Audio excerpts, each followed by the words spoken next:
Hey guys, what's up? Today I want to show you 10 JRPGs that started off as a spin-off and then they were so successful they became their own series. Are they any good? We're gonna have to find out, so let's begin!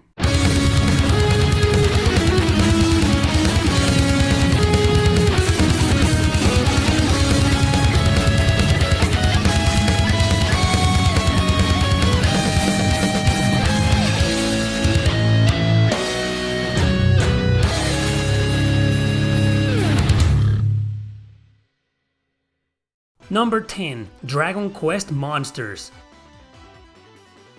Dragon Quest is not just a video game series, it's a whole media franchise. So of course several spin-offs have appeared over the years, a bunch of them becoming their own series.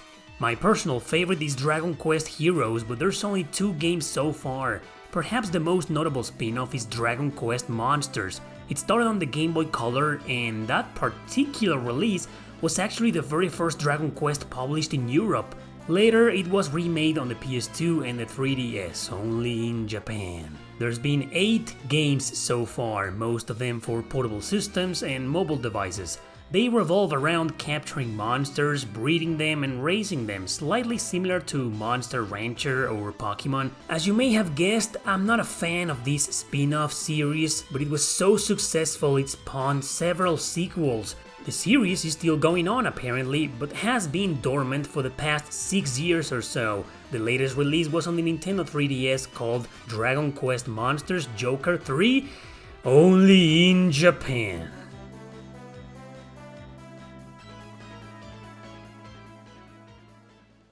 Number 9. Super Robot Wars. This is a massive, and I mean massive, media franchise that I can't believe it started as a spin-off. Original series was something called Compati Hero, which began as a crossover video game with characters that go from Ultraman and Kamen Rider all the way to Gundam and even freaking Godzilla! The first spin-off, merely called Super Robot Wars, stayed in Japan on the original Game Boy. Thanks to its success though, a sequel was released on the Famicom and the Game Boy, again exclusive to Japan, even their remix. From there onward, more and more games started being released and they're still going on even today. We've only gotten a few of them, most notably the original generation ones on the Game Boy Advance, with pretty much original characters. Most of these games are strategy RPGs, with a few exceptions here and there. Endless Frontier on the Nintendo DS is such an example, being regular turn-based. This one was influenced by the giant crossover on the PS2 called Namco Cross Capcom, developed by Monolith Soft, who also developed Endless Frontier. I'm not sure if I'm a fan of this series or not, considering 90% of it has stayed in Japan, but I really like most of the ones that have come to our lands.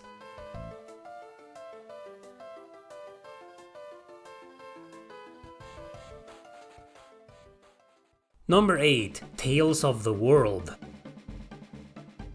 Radiant Mythology was released as a PSP exclusive in 2006. The next year, it was released in Europe and North America. And that is the only game in the entire spin-off series ever localized. 10 games, my man. 10 Tales of the World games exist out there, and there's only one for us. It actually started with a direct sequel for Tales of Fantasia on the Game Boy Color back in the year 2000, known as Narikiri Dungeon. We didn't even get its remaster on the PSP, damn it. Not even its several sequels on the Game Boy Advance. Oh yeah, Tales of Fantasia was super huge in Japan and pretty much became its own series. Some of them were even strategy RPGs and not action. Can you imagine a world with some Tales games being tactical?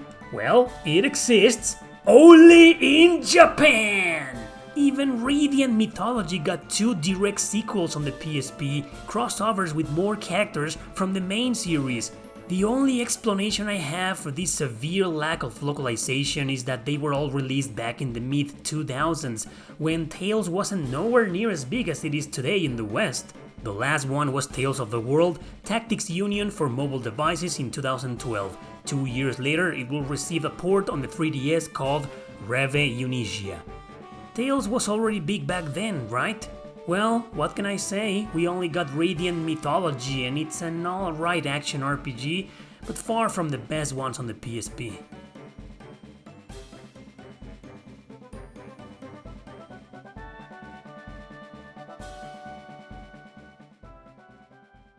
Number 7. Mega Man Battle Network. When Capcom saw the ginormous success of their little blue robot kid, they decided to exploit it. Yeah, that sounded really wrong, but anyway, the character and its games became a colossal pop culture icon. Naturally, several spin-offs will be released, the majority of them being role-playing games. Mega Man Legends 1 and 2 are good examples of this, or even Mega Man X Command Mission. But longest and most successful of them all is, without a doubt, Mega Man Battle Network. It saw its origins on the Game Boy Advance and spawned several sequels over there. Some even got a Nintendo DS version. All of them, thankfully, were released outside Japan. In fact, the series was so successful, apparently, that it went on to have spin-offs of its own. One good example is Mega Man Network Transmission on the GameCube. Personally, I haven't played every game here and I'm still a noob. I first played the original GBA game and wasn't the biggest fan, but I still liked it. Before moving on with its sequels, I decided to wait for the upcoming collection recently announced for modern systems. Good series here, I'm glad it's being revived cause the last game came out over 15 years ago.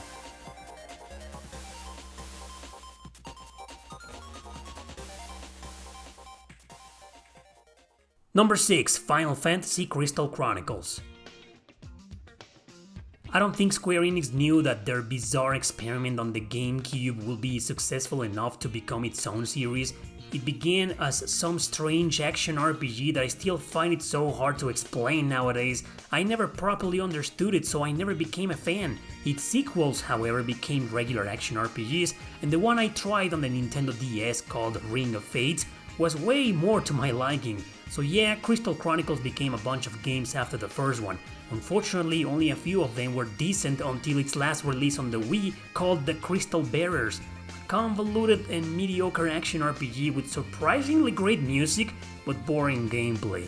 The series is only 6 games long, most of them with physical releases on the Wii and DS. I think the point of them all is to engage them in multiplayer, because honestly every single player mode in them is repetitive in a bad sense and sorely lacks in comparison to nearly any other action RPG of that time.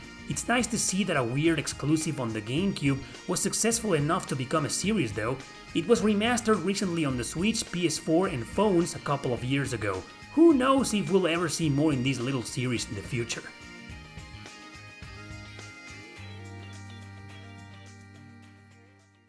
Number 5. Final Fantasy Tactics. Yasumi Matsuno, who was one of the key figures of a highly influential tactics ogre, left the company. He joined Squaresoft to work on a spiritual successor to his beloved game, and therefore Final Fantasy Tactics was born. A grid-based strategy RPG, pretty much the first one developed by Squaresoft themselves. You already know it became a huge commercial success and an even stronger influence than its godfather Tactics Ogre had ever been. However, despite its enormous popularity and sales numbers, it only spawned 2 more games. One on the Game Boy Advance and its sequel on the Nintendo DS. The original game only got an enhanced port on the PSP some years later, which also saw a highly positive welcome.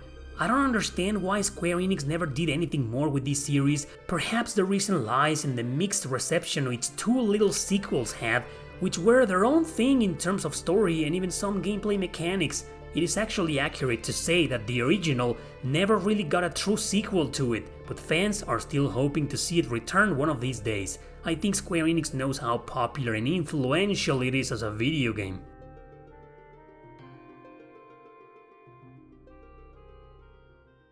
Number 4. Devil Summoner. You probably don't know much about this first game since it stayed in Japan on the Sega Saturn.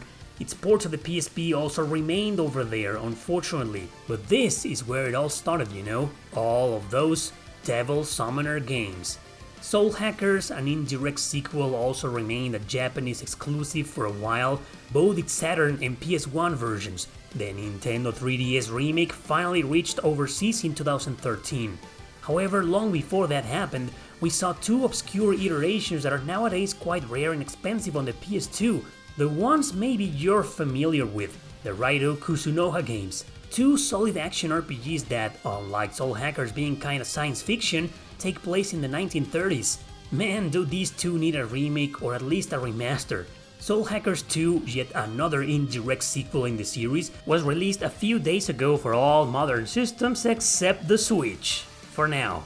Unlike the Raidu games, which were deeply connected, one a very direct sequel to the other, Soul Hackers 1 and 2 have barely anything to do with each other. So as you can see, it's a weird series, all part of the Devil Summoner spin-off from Shin Megami Tensei. I say weird because they're very different in terms of storytelling and gameplay mechanics, but the truth is, they all take place in the same universe. Who would have thought two Japanese exclusives will spawn an entire series that's still kind of obscure in the West, and still going today?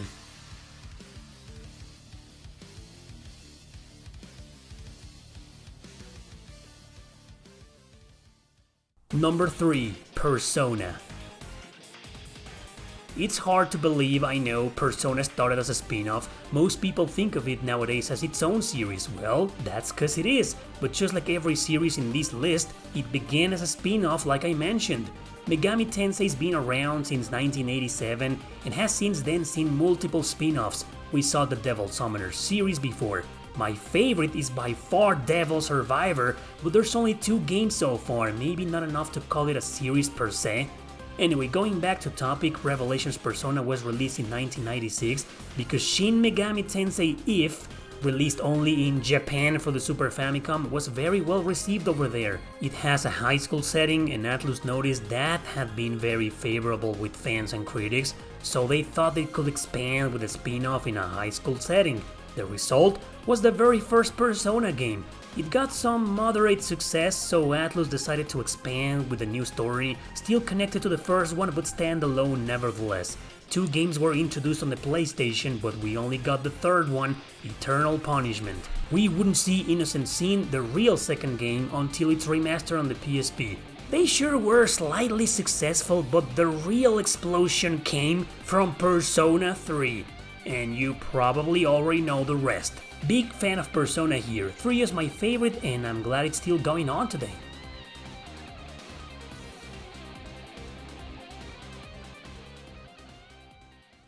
Number 2. Nier. Nier is one of the most unbelievable of this list, but I'm so happy it succeeded.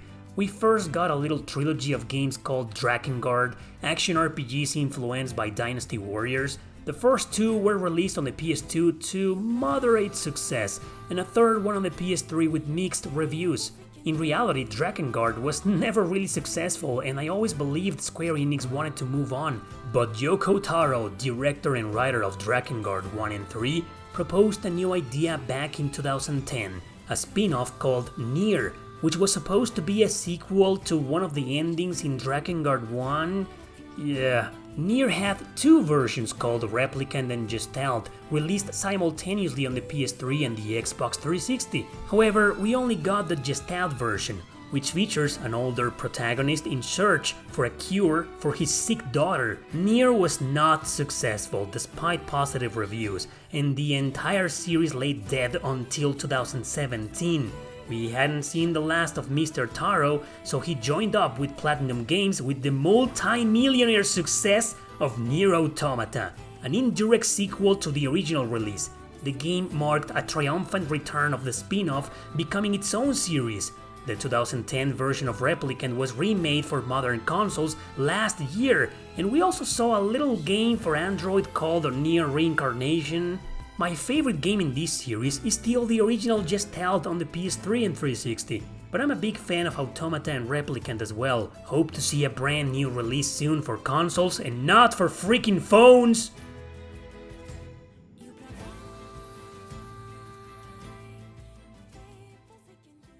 Number 1. The Legend of Heroes. I saved this one for last because most people don't know its origins. They don't know it also began as a spin-off. I'll make this short. Nihon Falcom had a few flagship series in the late 80s and early 90s. Ys, which is pretty popular nowadays, and Dragon's Lair, the true godfather of action RPGs, a series of games that actually influenced Ys, Highlight, and even The Legend of Zelda. The first game was released in 1984 for computer systems. Surprisingly, Square ported it to the MSX. Anyway, Dragon Slayer eventually gave birth to several spin-offs, one of them being the Xanadu series, all of them to this point action RPGs. Falcom then realized turn-based RPGs had become popular worldwide, so they entered the genre with yet another Dragon Slayer game. Its subtitle was The Legend of Heroes. This was released in the TurboGrafx 16. It was the 6th game in the series though, so not exactly a spin-off. The real spin-off appeared when the title Dragon Slayer was removed with The Legend of Heroes 3 in 1994 for the NEC PC 9801, computer man, later ported to the Sega Saturn, PlayStation and PC. We wouldn't know anything about it until its PSP release in 2006, mislocalized as The Legend of Heroes 2, even though it was the 3rd game. 2 more games followed, and again, we only got their PSP versions. Trails in the Sky came right afterwards, one of my personal favorites in the series, and you know the rest. Long story short, Falcom realized this Legend of Heroes spin-off could become its own successful series, and it did! Nobody ever thought it would be this big today with 20 releases so far.